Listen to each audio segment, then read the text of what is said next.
Welcome to another edition of the Voice of Palestine, Voice of the Palestinian People. It's November 25th, 2013, and I'm your co-host, Hanna Qawas.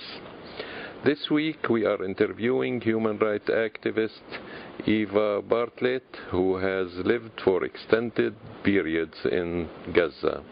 Eva will talk about the deteriorating situation in Gaza as well as her upcoming speaking tour in BC and the Pacific Northwest, including a November 29th event for International Day of Solidarity with the Palestinian people here in Vancouver. Good afternoon to you, Eva, and welcome to the Voice of Palestine. Hi, Hanna. Thank you very much. You know, could we start with, if you could give us some overview of your experience in Gaza? I know you were in the West Bank too, but then you went to Gaza and you stayed for extended periods. So could you tell us just overview of what you have done and your experience with the solidarity work and especially with the international solidarity movement? Sure. Basically, I went to Gaza on one of the 5 pre-Gaza boats that was able to successfully sail from Cyprus to the Gaza Strip. Mm-hmm. And the boat that I was on sailed in November 2008. And on the boat actually were a number of European parliamentarians who were very concerned about the situation in Gaza under blockade, and also the Israeli journalist Amir Rahas, and a couple of other activists and myself. And so I consider myself very fortunate to have gotten in, because after the 5th boat arrived in Gaza, any other boat that attempted to sail through international waters into Palestinian waters was violently blocked by the Israeli Navy, and people were taken to detention and deported. Mm-hmm. In that sense, I was very lucky to have gotten to Gaza. And, of course, the reason we sailed by boat was twofold.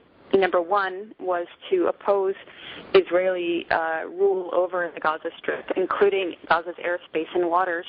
And number two was because, along with that rule and control of Gaza's borders, this is the only way to actually enter the Gaza Strip. Mm-hmm. And aside from that, I wanted to be in Gaza to continue doing solidarity work with the international solidarity movement. Mm-hmm. So I was able to do that for the next year and a half. Yeah. We did a variety of things. Primarily, the most work we did was with farmers and fishers. Yeah. And so basically, we would accompany them when they tried to work their trades. And to the average listener, this might seem like a strange, idea. Like, why would you accompany a farmer when they're gathering their crops or they're sowing their crops? But the reason is because farmers on a daily basis are shot at by the Israeli army.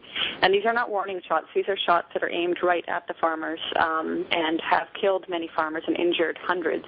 Mm-hmm. So we would accompany them, and when the Israeli soldiers would start shooting, we would stand in front of the farmers, of course not without any flak jackets or anything, just dressed as normal civilians. And we would document the war crimes, the atrocities that the Israeli soldiers perpetrate on unarmed Palestinian farmers, including elderly and children and women, and paid laborers who are just trying to contribute to their families' own meager incomes. Thankfully, none of us were injured or killed during accompanying farmers. However, one of my colleagues, a woman from Malta, was shot in her thigh when we were participating in a nonviolent demonstration against Israeli policies in the border region. And thankfully she survived her wound. But it just gives you a small window, a small idea of the fact that the Israeli army, it does discriminate for sure between Palestinians and internationals, but nonetheless it's extremely a ruthless machine that's enacting policies from high up in order to drive people out of the border areas. Yeah. And as far as the fishers, it was a similar scene, with the exception of, instead of only having machine gun fire at the fishers, they're also subject to shelling and to high-powered water cannons on their boats. So that can do extensive damage when you have a water cannon firing at your windows and even some of the wood structure and, of course, all the machinery in a boat. Fishers also face more difficulties in the sense that they're routinely abducted by the Israeli Navy, and their boats are stolen, and if they're returned at all, they're usually stripped of any of their equipment. So this is, of course, a blow to the fishers, who are some of Gaza's poorest to begin with in the first place. And both of these policies, I should note, is they contribute to the overall state of, abject poverty in Gaza that's been manufactured, and also the fact that, the 80% of the population who are dependent on food aid can't afford nutritious food. And that would be slightly different if farmers and fishers were able to grow and to catch the bounties that they used to grow, and therefore it would be more available on the markets, and even these poorest families could afford local grown food. Yeah, and I remember, it's a really Israeli policy, official policy, like Dov Weisglass said, they're going to put the Gazan population on diet. I'm sure you recall that. Oh yeah, I mean there's a document, and the Israeli rights group Gisha were able to subpoena, or I'm not sure how they got the document, but they got the Red Lines document actually published. And it does say specifically that they had calculated the number of calories needed to keep Palestinians in Gaza alive and not completely malnourished. So I'm paraphrasing, but that's essentially the idea. But in fact, the rate of malnourishment, particularly among children and stunting, has increased over the last many years. So I mean, this policy is only theoretical, and anyway, it's a criminal policy. Yeah, it's collective punishment, too. It is collective punishment. Yeah, against international law, And what the Israeli army is doing in the border regions is also, it's imposed unilaterally. Basically, there's something they call the buffer zone, which has expanded over the last decade from 50 meters on the Palestinian side to what they say is 300 meters. So technically the Israeli authorities say that Palestinians cannot go within 300 meters of the border fence on their own land. And this is, again, unilaterally imposed, but in reality, the Israeli army shoots and shells up to 2 kilometers from the border, so they're robbing Palestinians of 1/3 of their farmland. Yeah, considering also Gaza is a small geographic area, and it's the most densely populated area in the world, isn't it? It is, yeah. I mean, Gaza is only roughly 40 kilometers long, and at its widest point, because it's in a way it's almost hourglass shaped, and its widest point is 12 kilometers wide. So you have, again, the border areas are largely unpopulated. There are farmers that live there or lived there because their houses were perhaps destroyed in the many wars Israel wages on Gaza. But nonetheless, this is prime and very fertile agricultural land that they're no longer able to access. And not only are they fired upon, but also on every week or 2 weeks, a parade of heavily armored bulldozers and tanks will go along the border area, just sweeping huge paths of destruction and plowing the land, flattening the land. So whereas it was formerly abundant with all sorts of fruit and nut and olive trees and the crops that farmers grew, now it's basically just a grassy void area. Yeah, and also, if I recall correctly, in the Oslo Accords, it gave the fishermen in Gaza 20 miles area where they could fish, but then practically now they reduced it to 3, and the last agreement between Morsi and the Israelis, they extended it to 6, but they're not abiding by the 6-mile zone. Could you tell us a bit about that? Are my figures correct, or? Your figures are spot on, and it's another incidence of the world, the world leaders, the world bodies turning blind eyes to Israel's violations of policies. So yes, Palestinian fishers have the right to go 20 nautical miles off Gaza's coast, and even when I arrived in November 2008, the limit that the Israelis imposed unilaterally was 6 miles. And fishers would tell me, then it was downsized to 3 miles, and it's kind of fluctuated back and forth every now and then, 3 and 6. And even then, the Israeli Navy will come within those 3 or 6 miles and attack Palestinian fishers. Or perhaps what they do sometimes is actually come up to a Palestinian fishing boat, whether it's a trawler or a small rowboat called a hasaka, and actually force the fishers to go out, force at gunpoint to go out further, and then they can say, oh, you're over 6 miles or 3 miles, whatever it happens to be. But nonetheless, fishers tell me that because of the nature of the sea and the soil, the sand bottom, that 6 miles is not sufficient, that the bottom changes from a sandy bottom to a rocky bottom where there's more fish after about 7.5 or so miles out. So even if they're allowed to fish 6 miles, there's really not a whole lot of fish there, and they tend to end up fishing their stock. Another element is that because of the blockade on Gaza and the ban on construction materials and the fact that Palestinians in Gaza haven't been able to properly maintain their sewage lines and expand their sewage holding pools, and they don't necessarily have all the right chemicals to treat their sewage, on a daily basis, 90 million liters of sewage is pumped into the sea. So if you're swimming in the sea, you're swimming in sewage. And also if you're fishing within these 6 miles, chances are the fish that you're getting are pretty toxic. Contaminated, and it's really ironic, like you said, that when the Palestinians, whether in the West Bank or in Gaza, violate the Oslo Accord, you don't hear the end of it from Israel, while Israel is violating it on a daily basis. And 20 years after the Oslo Accord, and the Palestinians didn't get any of their basic human or national rights. That's right. I mean, and if you look back at the West Bank and Jerusalem, I mean, the Oslo Accords are being violated in so many ways, including these expanding colonies. So Palestinians don't have, in those areas, don't have the right to build, even though it's considered supposedly under Palestinian authority, but it's controlled by the Zionist regime. And they don't even have the right to build, and at the same time, the Zionists are destroying their homes and expanding their own colonies. So, I mean, and the Oslo Accord. Since the Oslo also, they tripled the settlements, units that are really built on supposedly the future Palestinian state. They tripled it. I mean, it's ridiculous to talk about the two-state solution nowadays. What people think in Gaza about, the future and, this fruitless continuing negotiation, although they've proven that Israel murdered Arafat recently. People there don't believe that, first of all, that Israel wants peace. I mean, how can you believe that when you're living in a strip that's constantly terrorized by Israeli warplanes, drones, warships, and tanks, and is under a blockade that is basically suffocating them and slowly killing them? So no, I think at most they just laugh, at the prospect that any Israeli authority would genuinely talk about peace or genuinely actually offer a just plan for peace.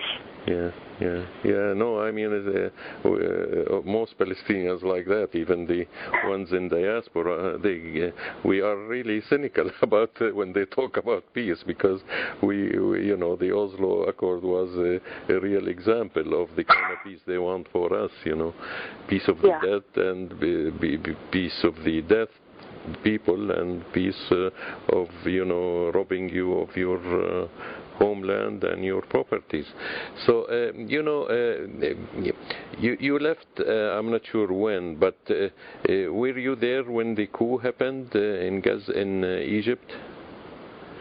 No, I actually wasn't. I was back in Canada by that point. And do you know the effect of the coup? Because the things, I'm sure you have contacts still in Gaza. Could you tell us a bit about the effects of the coup on the Rafah crossing and in life in general? Because I read something yesterday on Facebook from a professor at the Gaza University, where he says, one of his wishes is really to have one day of 24 hours of electricity.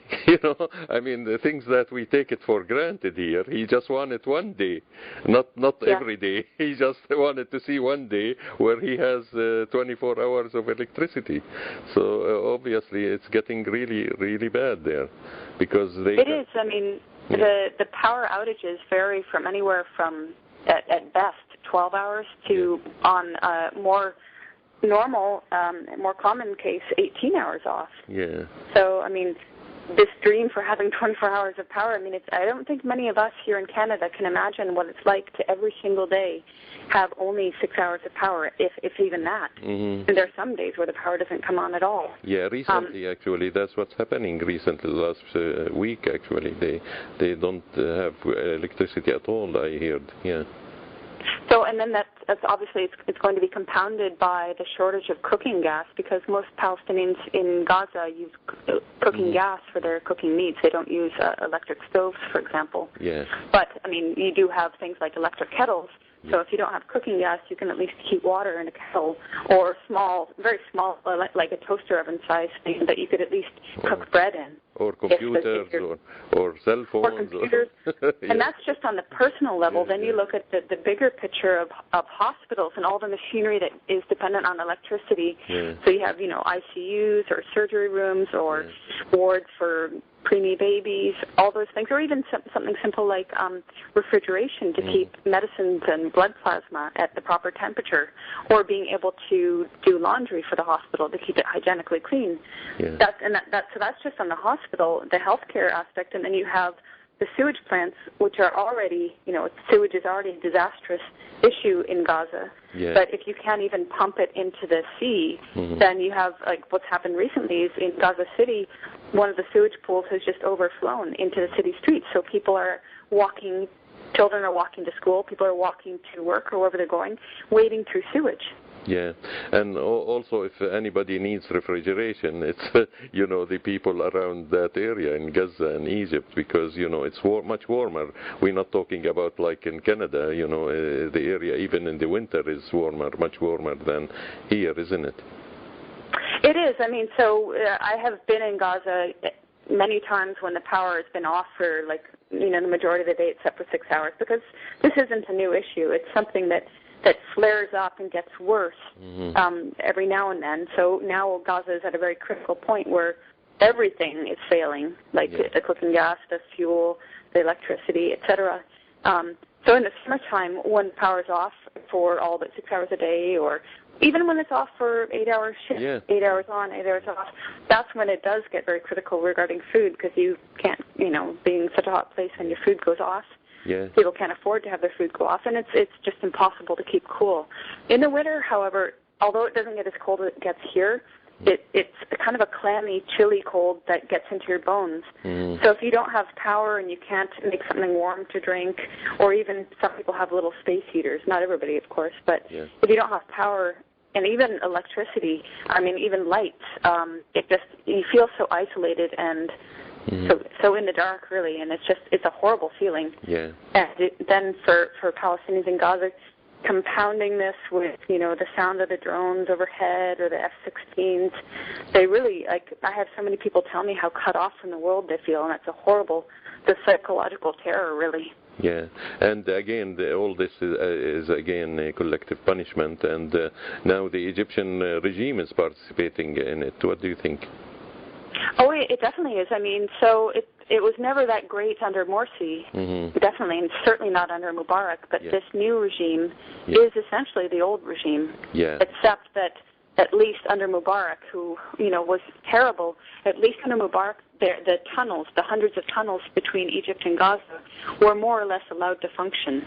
But now, I mean, I'm sure the Egyptians took a cut of, what was going through, so they taxed the tunnels.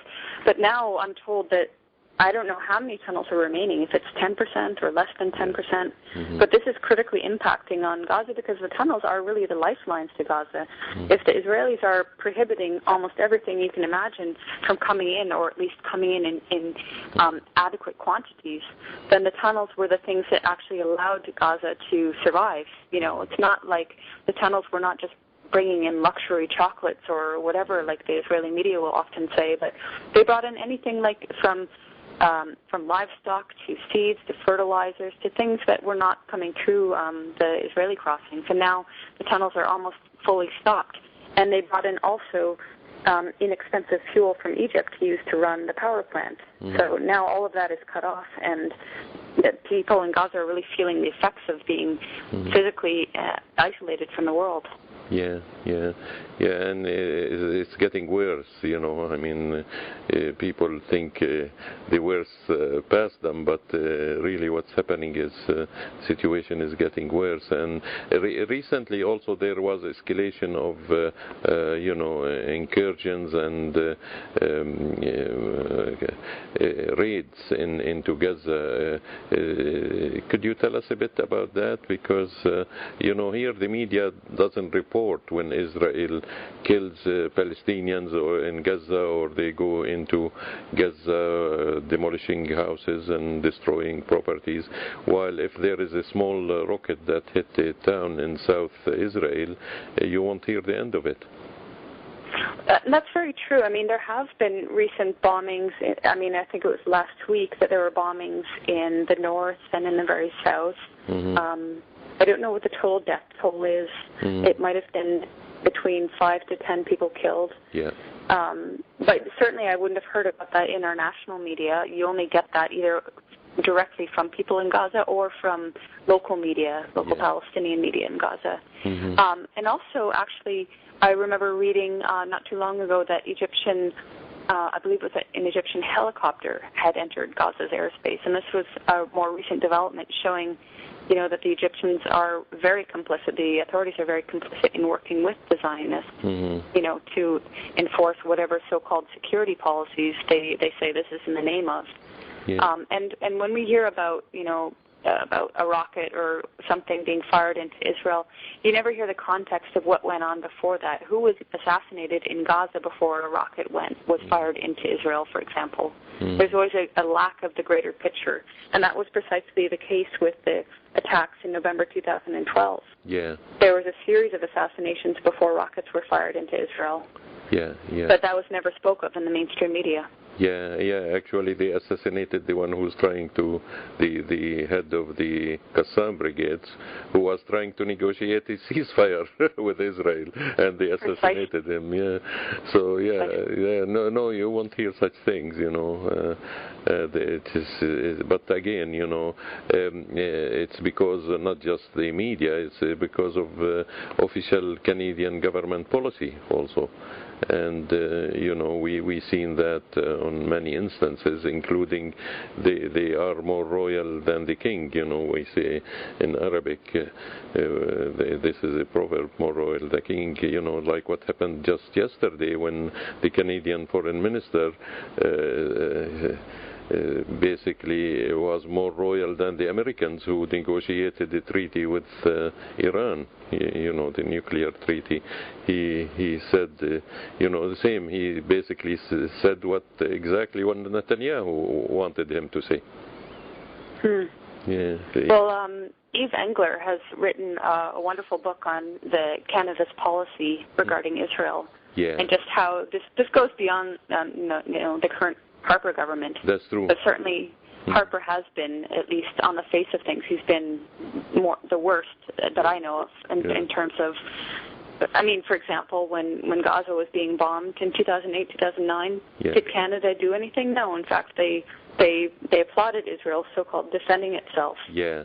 Yeah, they excused it. They excused the Israeli murder and rampage against the civilian population. Yeah, you're right. Even on a personal level, there was one instance in February 2009 when we were out with farmers and came under heavy gunfire from the Israeli soldiers about over 500 meters away. So we were technically out of their unilaterally imposed buffer zone. Mm-hmm. Nonetheless, they were firing on the farmers who had just been picking parsley, and it was quite clear because the land is very flat in Gaza now, devoid of trees thanks to Israeli bulldozers. So when you have farmers working, you can see quite clearly with the naked eye, let alone with all their surveillance equipment, who is on the land and what they're doing. Yeah. So these farmers posed no threat whatsoever, but the army started shooting at us. Someone from the International Solidarity Movement media office contacted our various embassies. So after about 35, 40 minutes of this intense shooting where literally bullets were whizzing past our heads and bodies, somebody from the Canadian Embassy in Tel Aviv called me and asked me some questions trying to determine where I was, and I said it was in a rural area. And she asked a few more questions, and it finally dawned on her that the people firing at us were not Palestinians. And she said, "Oh, there's nothing we can do. We can't, if they're Israelis, we can't do anything." She hung up. Yeah. And a few minutes later, her supervisor called back, and he said the same thing. And I just asked him, so I said, "So just let me be clear here. You're okay with the fact that a Canadian citizen who's with unarmed Palestinians on Palestinian land, farmers just working their land, is under fire, let alone the Palestinians, but you're okay with the fact that a Canadian citizen is being fired at by Israel?" And he essentially just said, to paraphrase, aid workers should be aware of Israel's policies in the border region. So. Yeah, and in reality they are supporting what Israel is doing, and that's no secret. Which is really, in a way, it's much different than the old governments, because they used to. They're more honest, let's say, than the old government. They tell you we support Israel, right or wrong. With the other governments, the liberal governments before, they used to, try to hide behind all sorts of facts and all sorts of excuses, really, of what is their position is. So yeah, you said about that book, I think it was called Canada-Israel Building Apartheid for... That's right. Yeah, and it's really, I recommend it to our listeners, because it shows the policy historic, even way before the partition plan, which Canada played a major role. And this is the anniversary is coming on us on the 29th. That's why the UN really designated the 29th of November as International Day of Solidarity with the Palestinian people, because on that day the United Nations partitioned Palestine into two states, and that was led to the creation of the State of Israel and the destruction of 400 Palestinian towns and villages, and the expulsion, the ethnic cleansing of Palestinians. 2/3 of the Palestinians were really ethnically cleansed from their homelands and from homes and their towns. So again, as I said, Canada played a major role in the partition plan under Lester Pearson and Judge Rand, and this is a historic fact. So I think Canadians should be aware that the Canadian government is responsible directly for the Nakba, or the catastrophe. So hopefully, and you're going to speak on this anniversary on the 29th here in Vancouver. Could you tell us a bit about your trip to BC and Northwest, and where you're going to cover? Yes, so starting tomorrow, I will be on the island, and I'll be speaking in Comox, I believe it is? Yeah, Comox, yeah. And the following day, Nanaimo, and then Victoria. Yeah. And on the 29th in Vancouver, on the 30th in Kelowna, on December 1st in Vernon. Yeah. And then a week later, roughly, on December 6th, I'll be in Seattle. Yeah. Actually, it's not actually Seattle, I'm sorry. It's near Seattle. I have to look at my schedule here. But anyway, I'll continue down the West Coast through Washington State and Oregon and into Northern California. And I'll be speaking until December 17th. So I'm actually quite happy about it, because it gives me an opportunity to share what I've seen with people here on the West Coast. And I've done a lot of speaking in Ontario and the East Coast, so this is a nice opportunity to reach out to people here. And basically what I do is show a variety of photos and some videos to illustrate the different aspects of life under Gaza that I've mentioned so far. Mm-hmm. So it's more of a hands-on, more of a personal connection with the reality over there. And I've had people tell me they really appreciate that, because it gives them a chance to see things that they wouldn't have known about, or even if they knew about it in theory, like to actually connect with the farmers who are being attacked, etc. And all these events are listed on your blog. Could you tell us the website? Yes, how people can reach your blog? Sure, it's www.ingaza.wordpress.com. In Gaza? And in Gaza, all one word. Yeah. .wordpress. WordPress.com. Okay. Yeah. Good. And, also if anybody was trying to find out my blog, if they just did a Google search, Eva Bartlett Gaza, they would come up with the blog. With the blog. Okay, good. If they forget the blog, okay. Some people asked us from Alberta, actually. They were inquiring if you're going to go there. Not this tour. This time around, it didn't work out time-wise, so unfortunately no. But I'm always open to, my principal objective is just to share, because I've been privileged enough to witness these things, and I do think it's a privilege. Sure. So I would love to share whenever I can. So if I could come back in the new year, I'd be happy. Yeah, actually, it's impressive, really, your tour, because it covers most of the Northwest, including BC and all the way down to California, isn't it? Yeah, to I guess it's the Bay Area. I don't really know California the Bay that Area, well, but yeah, that's San Jose and Santa Cruz. Yeah. So, and all these information, if not on your website, they're already on your website. They are all on my website. Yes. Okay, good. Yeah. Good. So people could get all the information. So just to conclude, basically, I know this presentation will be really of value for people, and the Zionists always try to claim, if you support the Palestinians, whether at picket lines or at events, the first question they ask you, where were you there? I mean, it's really clear that it's trying to divert the issue and to intimidate people. But from our experience, people who were there are the more committed people in the support work for Palestinians.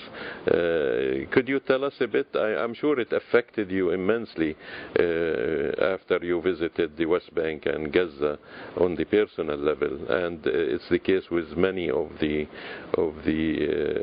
ISM workers. We have at least around 15 or 16 people who went just from BC alone and volunteer with the ISM. But from your personal experience, how did it affect you, on the psychological level?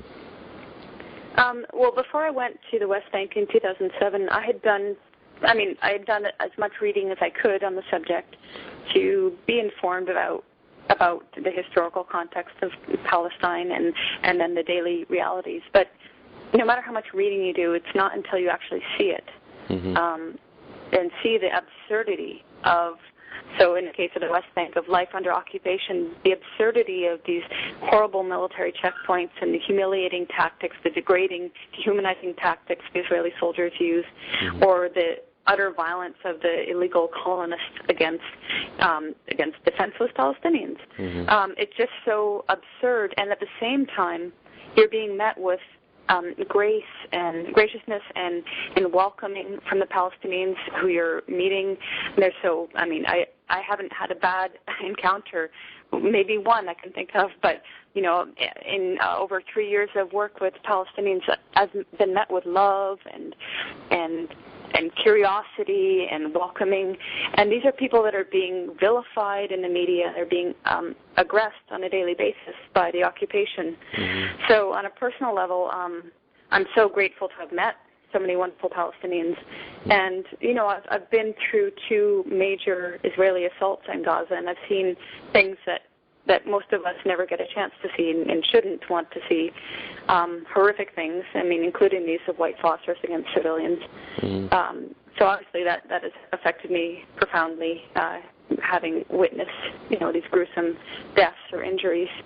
But for the most part, being with, especially in those circumstances, being with Palestinians who are being aggressed in such horrible ways, and yet who are still so loving and humorous and playful and generous and resilient. It's very inspiring, It's certainly very humbling, and it certainly brings your focus back to the issue of justice for Palestinians and how absolutely necessary it is that we work on this and that we achieve it, because with Palestinians, obviously, Palestinian-led, but that we don't turn a blind eye or we don't get too comfortable in our own existence and think, well, it's all right, it's not really that bad over there, because it's truly a horrible situation, and it's getting worse, especially with the case of Gaza and the media largely not focusing on Palestine, specifically Gaza. I mean, I really think it's critical. I think that had I not had these experiences, maybe I wouldn't be so concerned or focused on Palestine, but thankfully I've had these personal connections, and I can remember everybody I've met, and it makes me want to work harder and not let them down, and to really see some sort of justice come their way. Yeah, and it's really important to encourage people to go there and see for themselves and bear witness of what's happening, whether in Gaza, which is now almost impossible to get in, but also on the West Bank, which, as you know that if you say you're going to bear witness on what's happening, they won't let you in, even in the West Bank. Right. Yeah, and this happened even to Nahum Chomsky, because he wanted to go to Birzeit, and he had an appointment, and he's Jewish, background. They won't allow him in because they said he's just going to the Birzeit University and not going to Tel Aviv, so they forbid him from going, and it shows you how really the Israeli establishment is afraid of the truth and the people bearing witness of what's happening in Palestine. So precisely. I mean, if the Israeli army went to such lengths as to bulldoze Rachel Corrie and kill James Paul, although he wasn't ISM, but he was certainly documenting. He was a filmmaker, and Brian Avery, killing these people who are bearing witness, and Vittorio Aragoni. Yeah. It's obviously they don't want the truth to get out, because the truth is they're committing war crimes, they're committing atrocities, and if any person here, no matter if they're political or not, actually knew even a fraction of the extent that Israel is committing these acts, I think any person would be indignant, and if they weren't, then they're obviously not a normal functioning person. So you mentioned Vittorio, the people that murdered him were caught by Hamas government in Gaza. Could you tell us about their motive? Because it's really suspect that any Palestinian would do such a things to international activists who are trying to support the human rights of the Palestinians and bring attention to what Israel is doing to them. It's incredibly suspect, because first of all, Vittorio by that point had been in Gaza for, I want to say about 2 years, more or less. Yeah. He was very well known. He was a very outgoing, lovable character. I can't think that there was anybody in Gaza who didn't know Vic, and he was very sociable and very giving and generous.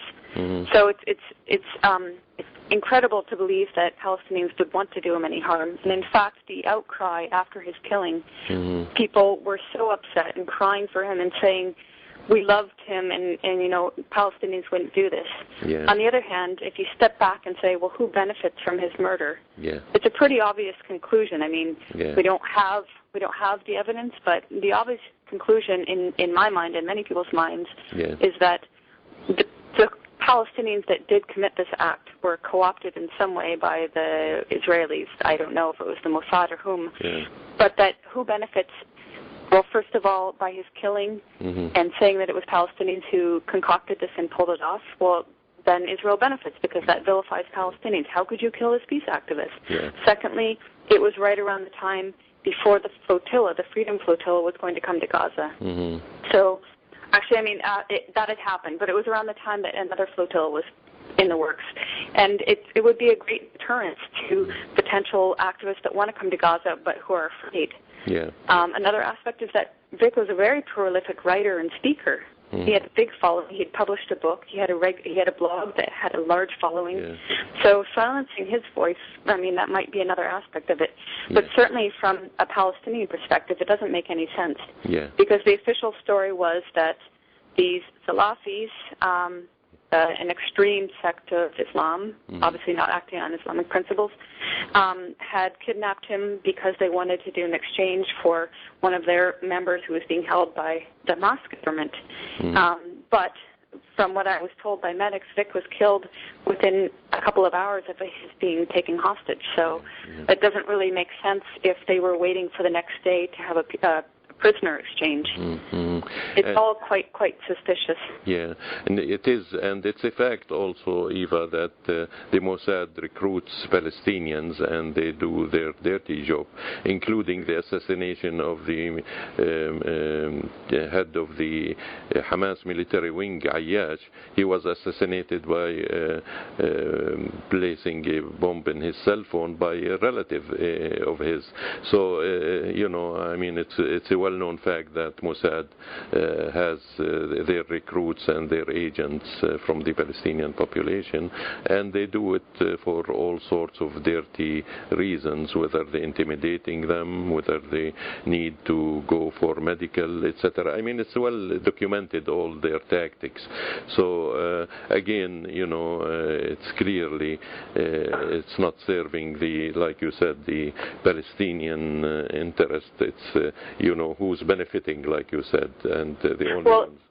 Yeah. Even Physicians for Human Rights, Israel, documented many cases, testimonies of Palestinians in Gaza who were trying to exit based on referrals from the doctors to go to hospitals either in the West Bank or in Jerusalem or elsewhere, and being interrogated at the border by the Israeli authorities, and in many cases trying to be coerced to work with Israelis. And when they refused, I mean, the title of the article that was written was "Go Back and Die in Gaza," and that was the message. You work with us or you're not getting out for your medical care. Yeah. So definitely these types of coercion tactics are documented. Yeah, and it shows the morality of the Israeli system and the Israeli occupation and the Israeli Zionist enterprise.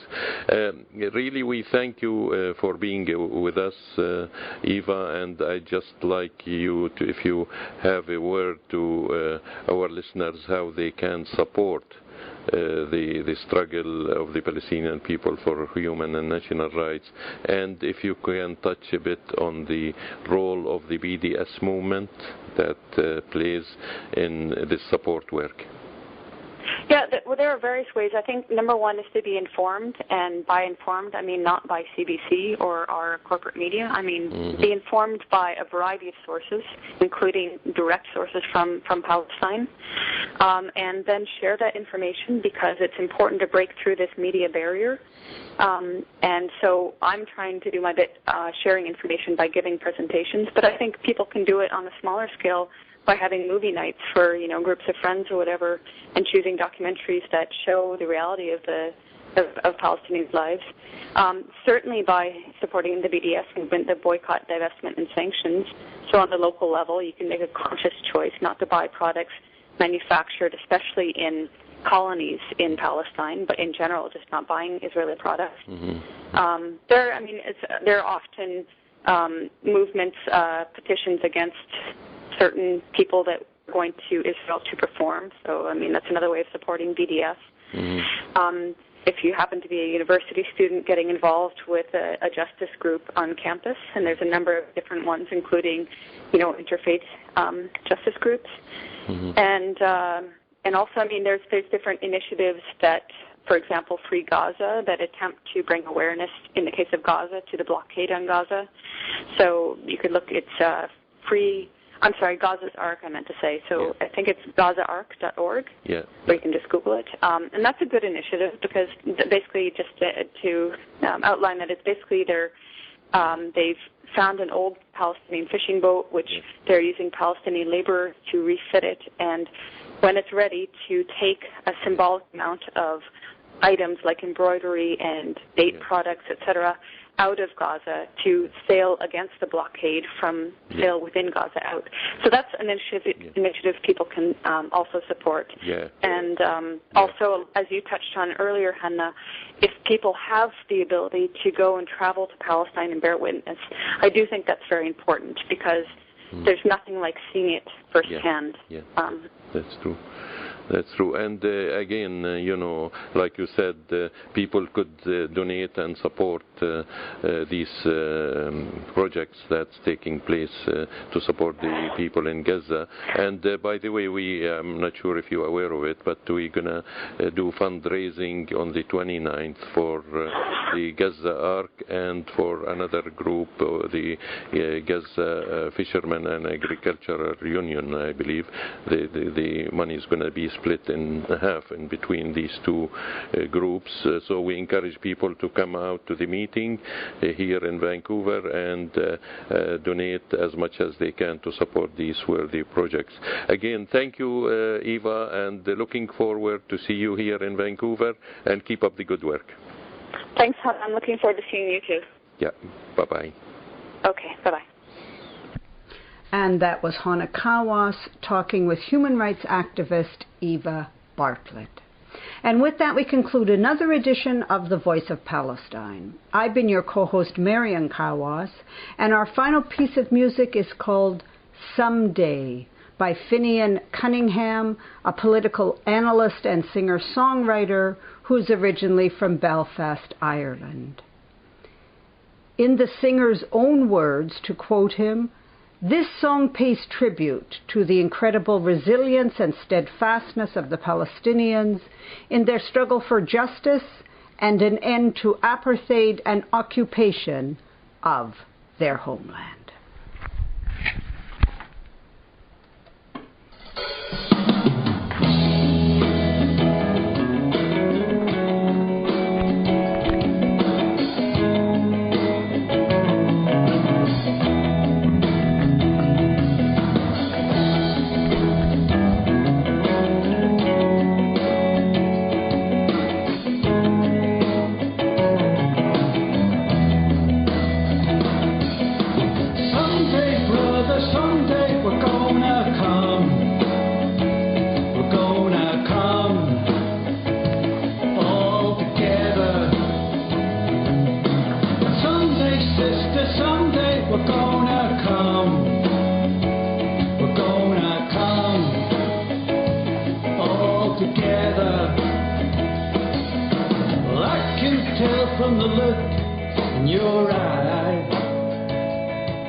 But some